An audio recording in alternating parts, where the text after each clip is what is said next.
Actually সেদিনকে দিনটা ছিল 15ই আগস্ট। অনেক কিছুই তো তোমাদের সাথে শেয়ার করি, তাই ভাবলাম যে এটাও করে ফেলে, দেরি হয়ে গেছে তো কী হয়েছে। অনেক দিন পর গ্যালারিতে দেখছি যে ভিডিওটা এক কোনায় পড়ে রয়েছে, কিন্তু মার সাথে বানানো ভিডিও অবশ্যই স্পেশাল।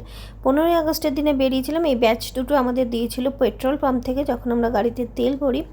তো যাই হোক, আমরা এসেছিলাম সোদপুরে এক্সপ্রো মেলা এরকম কিছু একটা, যাই হোক, যাই নাম হোক, মেলাটা কিন্তু বেশ ছিল।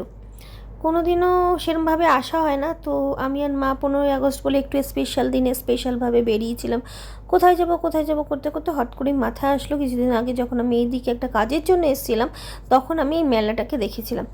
তো সেই মেলায় আসা। হ্যাঁ, তার আগে একটা কথা যেটা শেয়ার না করলেই নয়, সেটা হচ্ছে মেলায় যখন ঢুকেছি দেখো একদম ফাঁকা ফাঁকা। আমরা খুব বেশি হলেও হয়তো মেলাতে 20 থেকে 30 মিনিট ছিলাম, কিন্তু যখন বেরাই তখন আমি আর ভিডিও কি ক্যামেরা ধরে রাখাই আমার পক্ষে সম্ভব হচ্ছিল না। যদিও মেলাটা শেষের দিকে চলছিল, সেই সময় আমি অনেক দিন আগে দেখেছিলাম যে মেলা এসছে।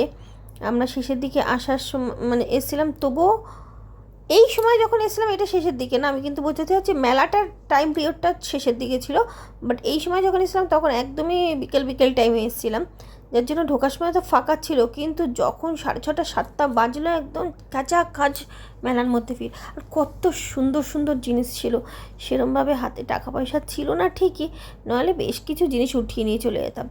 তারপরে এই স্পেশাল মেলার ব্যাপার, জিলিপি, গরম গরম জিলিপি, গজা খাজা কত কিছু আছে, এইগুলো তো না দেখালে না। কিন্তু এই শাড়ির দোকানটা দেখো, দারুণ দারুণ শাড়ি ছিল, কিছু শাড়ি মানে বাংলাদেশের শাড়ি ছিল, ঢাকাই, জামদানি, আরও অনেক কিছু।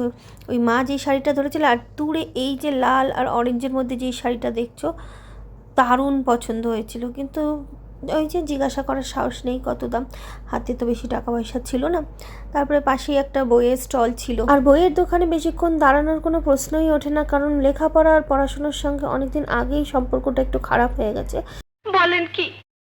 আর তার পাশে গয়নাগাটির দোকান, এনার সাথে সম্পর্কটা একটু ভালো আছে,